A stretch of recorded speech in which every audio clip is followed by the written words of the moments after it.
Hi,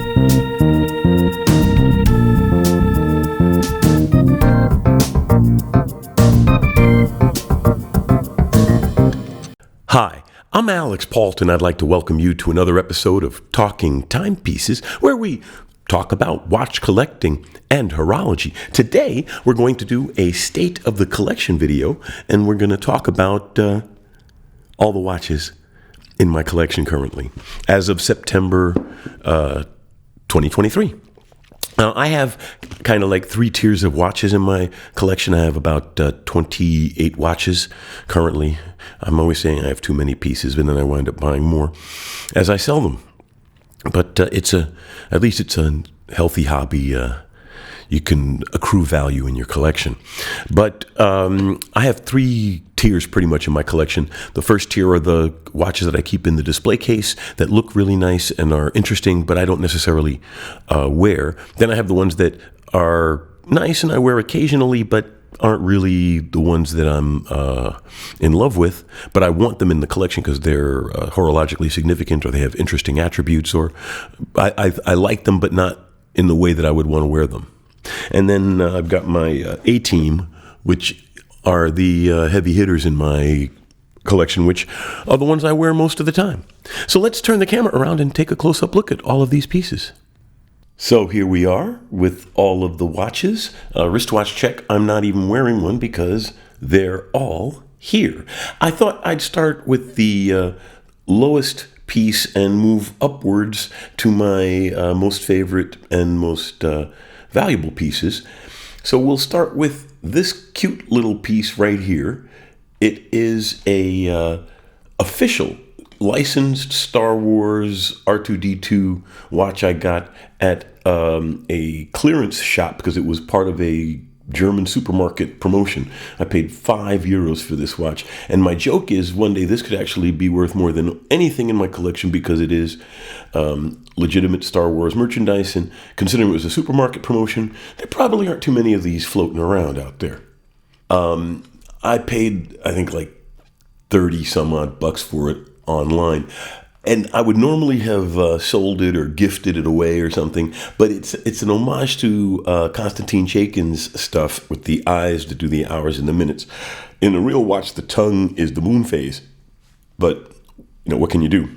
This is a cheap homage, but it's just nice enough to be worth keeping in my display box.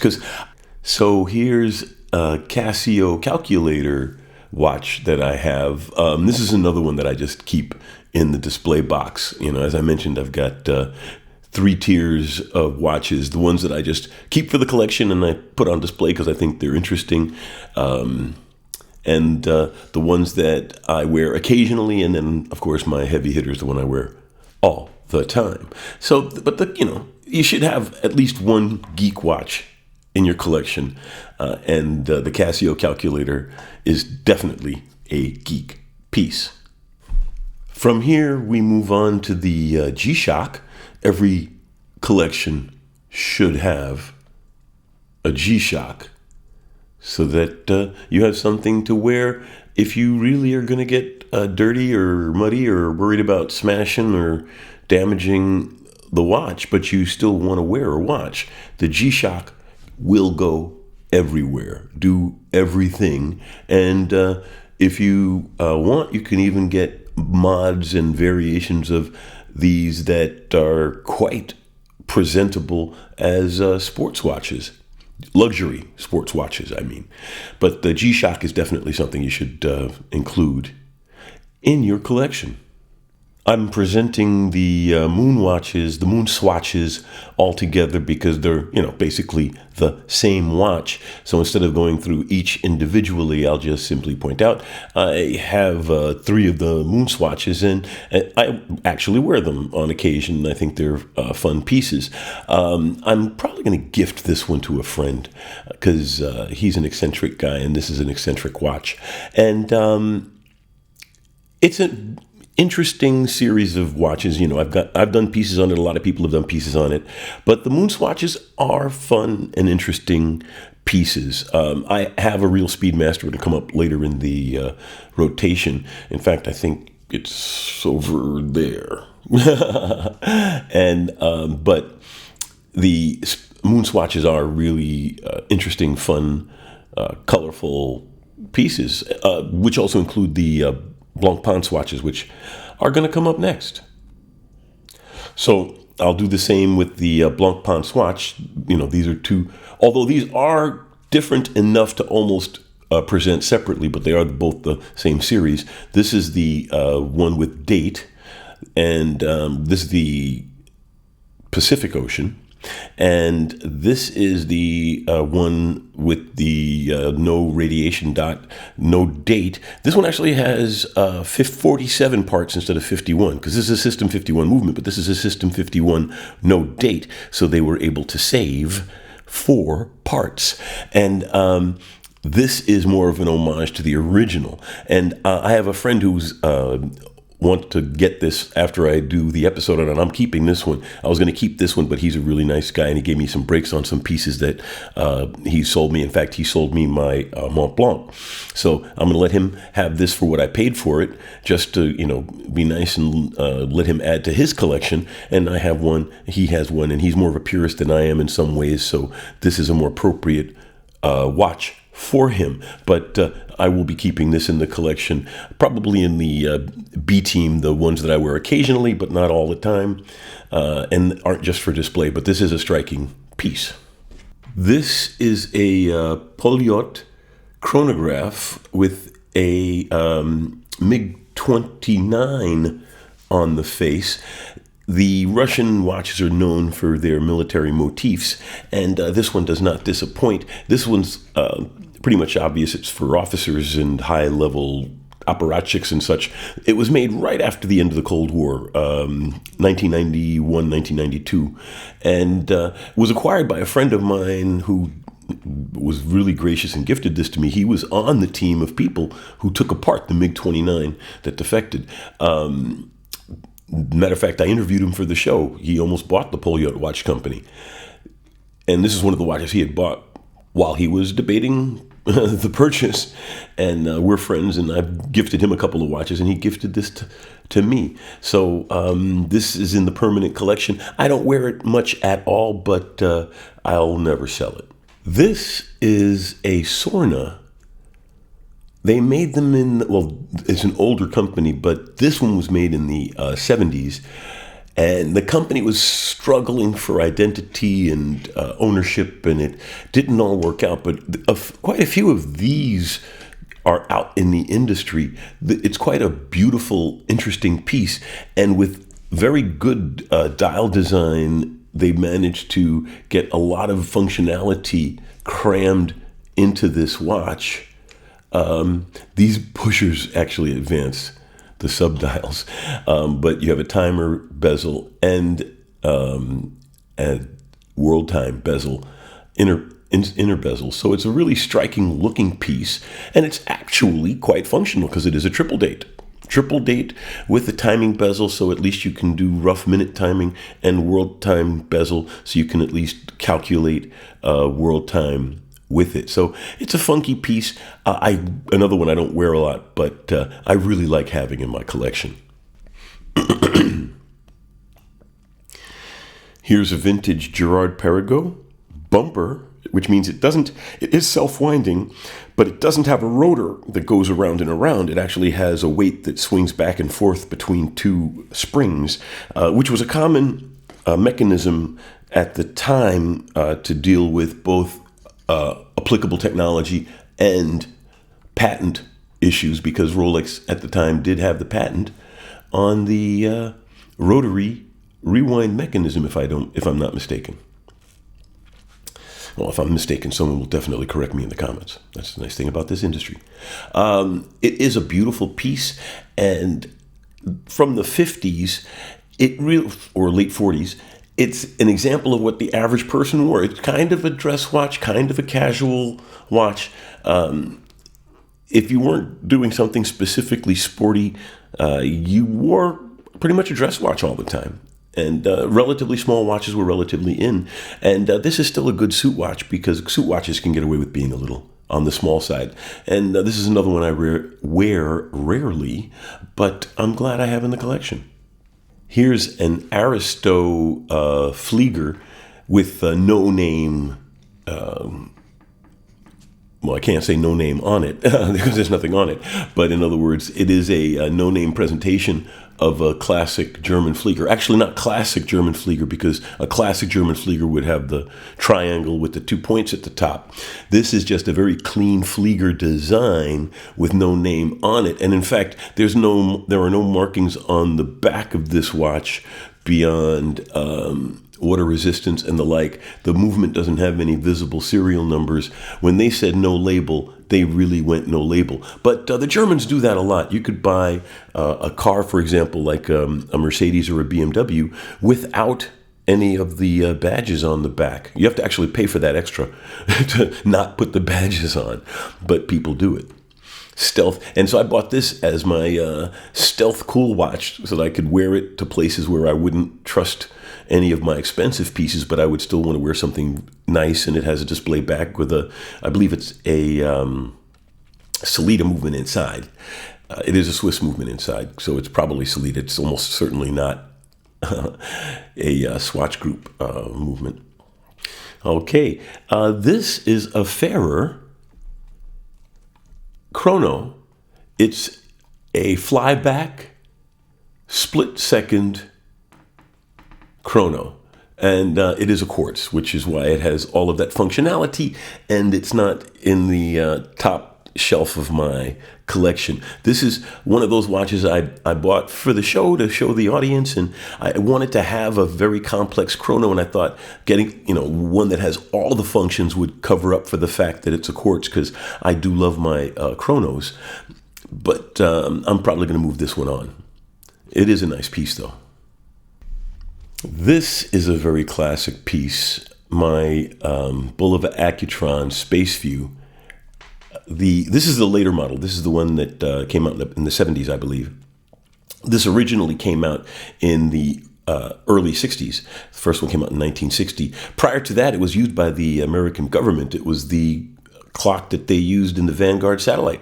This exact movement, they didn't modify it or anything. They just slapped it into a plastic housing and put it into the spacecraft, which is why I like to say that this is the first clock in space. It wasn't really worn as a watch, so you can't say that. The watch that has the distinction of being the first in space was actually strapped to the wrist of one of the dogs that went into space by one of the scientists. And it was a Poe Beta, if I'm not mistaken.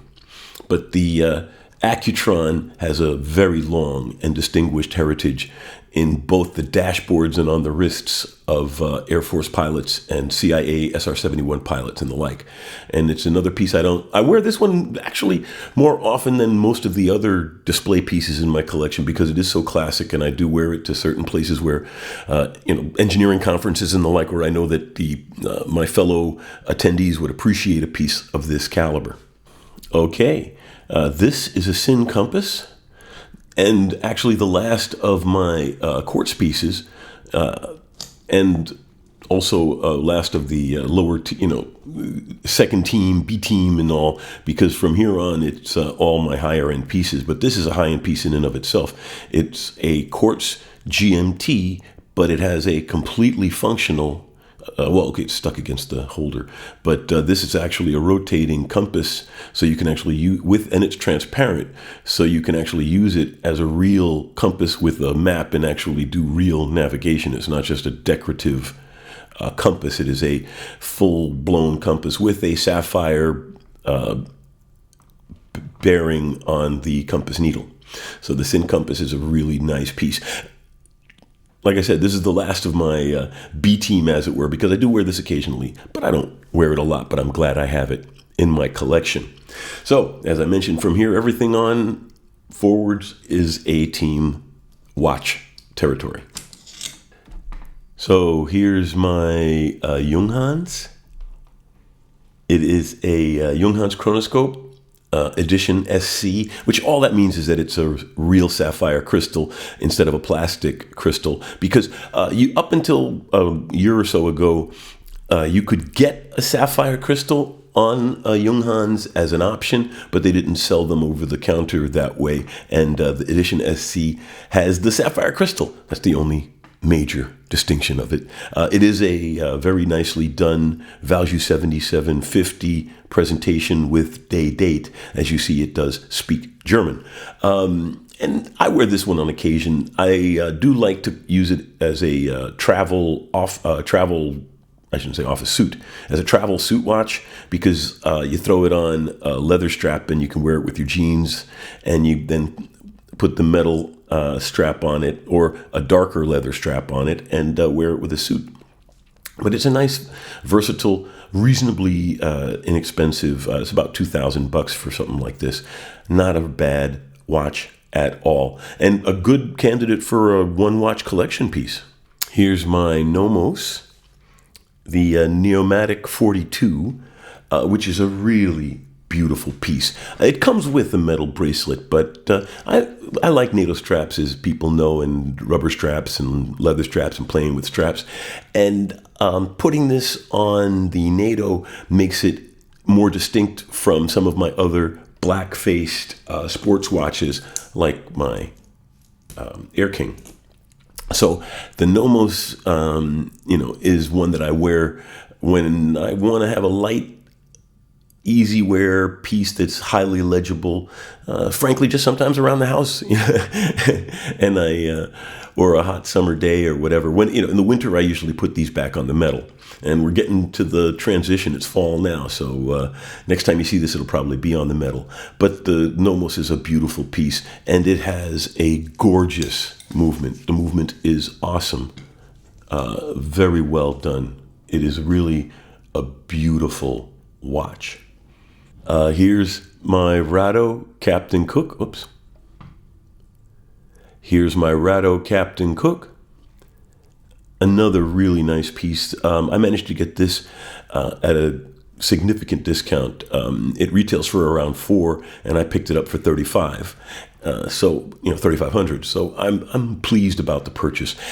It's a striking watch with a really beautiful presentation, but it's obviously not a Rolex sub, which a lot of people chase, which is one of the nice things I think about the Blancpain swatches, is that they're bringing people's awareness to the Blancpain bezel design, because almost everybody does the Rolex style bezel design, and Rado went out of their way to make it a invert slope on it, and some others do as well. The Breitling Super Ocean has some versions with the inverted slope bezel because they just don't want to look like Rolex. But so the Rado is a beautiful piece. Nice diver, also a really nice display back movement. They really do take care with this watch, and it really does have a high level of finish and is worth the money that they're asking for it.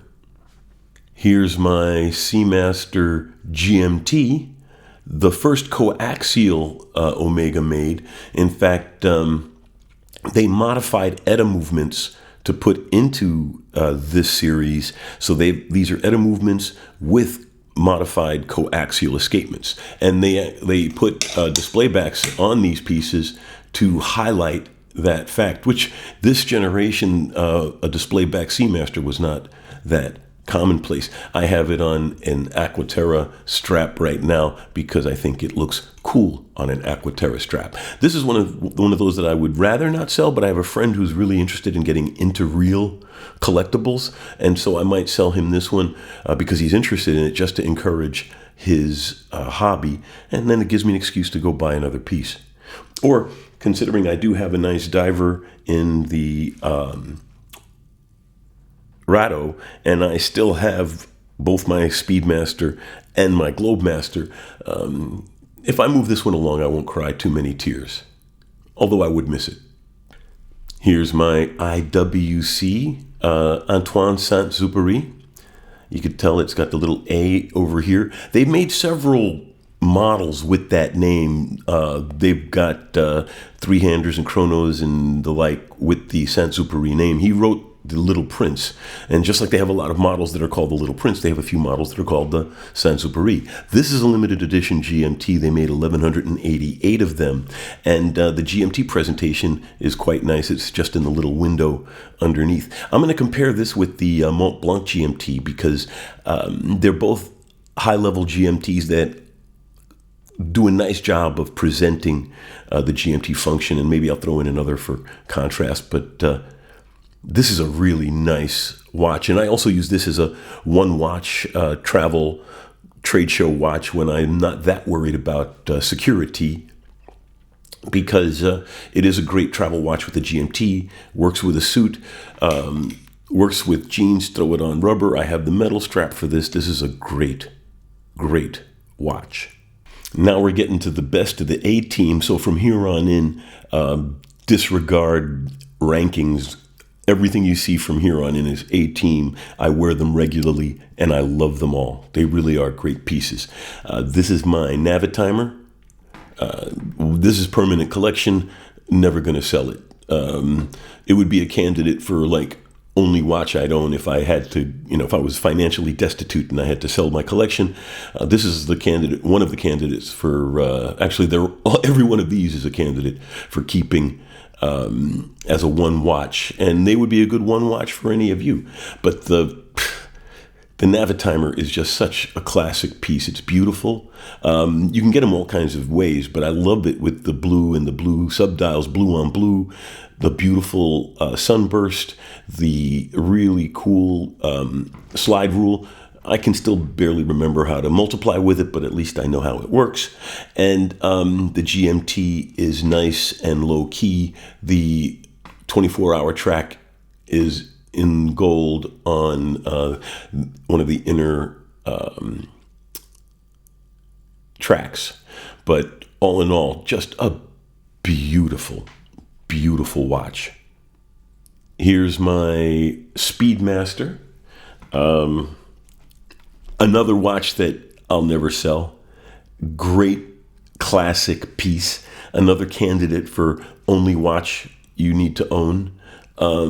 Just a beautiful watch. This is an 861 from the 90s or so. So this is about a 30-year-old watch. You can tell because the beautiful patina in the indices just starting to turn yellow. Really nice watch. Here's my Zenith El Primero Chronomaster Open Heart. This was actually my Grail watch when I first started really collecting in earnest about 6-7 years ago. I've always been a watch person, always had one nice watch, but I put most of my money into cars, and now that I don't even have a driver's license now. I put my money into watches and I haven't looked back. And this was my Grail. For a long time I was hoping to get my hands on one, and I finally did. And so now my Grail is the Girard Perregaux Constant Force Escapement. That's impossible to get, so that's a suitable Grail. Because I actually was able to get my hands on this. It is just a gorgeous, gorgeous watch. It is really a beautiful presentation, horologically significant, fantastic history, just a great watch from a great watch company. Here's my Cartier Santos Chrono XL, or XL Santos XL Chrono. And it's just a beautiful piece. It's a Valjoux 7753. You can tell because it's got the external date, hidden date pusher. But it is a beautiful presentation. Interestingly enough, it has a slab-sided design, so it looks thick, but it's actually thinner than several of the watches that I've owned that have the exact same movement inside. So Cartier really knows what they're doing, and it runs very, very well. It really is just a great piece for a collection. And Cartier is number 2 in the industry. A lot of people forget that. And on the rubber strap, it's more of a casual presentation and not so much a over-the-top luxury watch presentation. It's much more of a luxury sports watch in this configuration. I mean, it's a luxury sports watch on a metal strap anyway, but on the rubber, I think it is much more casual. Here's my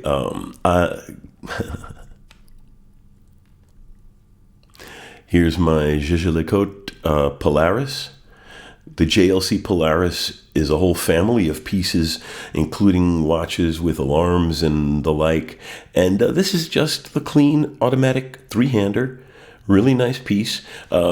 I'm very lucky because they just raised their prices to the point where I probably wouldn't have been able to afford this if I bought it now. But I'm lucky to have it, and it's a great piece. It comes on a brown leather, which I don't like brown leather that much. So I found this nice padded alligator blue strap, and it's got the JLC 1000 hour movement in it, or a JLC 1000 hour. They do the 1000 hour treatment to quite a few of their movements, but this has the movement you would expect in a JLC. It really is a beautiful piece. And again, a great candidate for your only watch. So here's one of my other three-handers, the new Rolex Air King, which is a really sharp piece. I think they finally got it right with this watch, because the last Air King was nice. It really was. And I was debating getting one even then. I had a couple of Rolexes at the time. I had a Explorer 2, and I had a Datejust, I believe. I forget the ones because over the time I've had a couple. And if you watch the episodes, you'll know I have a love-hate relationship with Rolex. But I finally settled on one that I really, really like. And but beyond the balancing the dial with the 05 and making it more practical by putting lume in the 3, 6, and 9 indices, Rolex also did all of the official recognition, because Rolex does tier their products very aggressively, and this has now been officially tiered, as it were, as a sports watch, because it has the it has the crown protectors and it has the sports bracelet, which is the important distinction. So it doesn't have the same bracelet as it used to have, or that the Datejust has. This has the same bracelet that are on the sports Rolex models. So all in all, they really did a good job with it, and it's finally the watch it should have been from the beginning. And just a nice watch for your collection. Now this Omega Globemaster annual calendar is another piece that would be a great one watch collection. It is beautiful. It is functional. It looks nice on rubber. It looks nice on metal. It looks nice on leather. Has the original Genta design Paipan dial from the Constellation, and a lot of people consider the Globemaster, and the Globemaster, it is the Globemaster Constellation. You could call it that. But basically, the Globemaster is the linear descendant of the old school Constellation, not the current Constellation, which is also a Genta design inspired with those claws. They used to actually literally hold the case together back in the day when the original designs, because the case was so small and thin, the bezel wouldn't hold it all together. So they literally put metal clips on either side. And the aura of that still is on the current Constellation, but it goes back to the original Constellation designs with the Paipan dial and all. And it's also a great daily wear, because the bezel, as shiny as it is, will almost never, ever, ever, ever scratch, because it is made of tungsten carbide.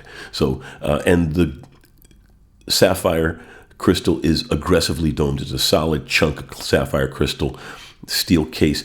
This is a great go anywhere, do anything watch, frankly. It's got I love the little medallion. The Globemaster has the medallion to represent the observatory trials and all. And it's a coaxial full bridge movement. Just an awesome piece. Obviously one of the favorites in my collection. And last but not least, my latest and currently on honeymoon, I'm really in love with this piece, my Montblanc Nicolas Rieussec Chrono GMT. And this is their first in-house movement. It came out about 10 years ago, and they really swung for the fences and hit it out of the park. They wanted to make a piece that everyone would respect no matter what name was on it. And they were right, because it is a mono pusher, column wheel, vertical clutch chronograph with 44 jewels. And it is a true travel GMT. Whoops, pulled it out too far. It is a true travel GMT that hides the home time hand behind the local time hand when not in use. And this is a day-night indicator for the home time zone. So this is really a go anywhere, do anything watch in that sense. Chronograph, GMT, very high horology, high level of fit and finish. They really went out of their way to make this watch good, as it were. It is just a beautiful piece here. Like, what I like about it is it almost looks like the movement is stacked along this part right here. Let's see if I can zoom in on that. I just like the way those gears look like they're all just stacked on the edge of the movement there. Let's see if I can hold it a little bit more steadily. There we go. It's just a beautiful movement. And you can see they went all out to make this a great watch. And frankly, this may be the last expensive piece I buy. You know, I did an episode last week talking about exit watches and the like, and I don't believe in the concept of an exit watch. I really don't, because even if I don't buy another expensive piece, I know I'm going to buy some less expensive pieces, if only for fun or for the show. But frankly, I could easily see this being my last high-end piece to buy, because in my financial straits, this is about as fantastic as I can get as far as watches go. But then you never know. You know, maybe I'll sell some pieces and buy something better. But then again, I'd have to find something that much better that's worth the trouble to go get. If you have any ideas, let me know. So that was the watch collection. Let's turn the camera around and, almost forgot, one last one.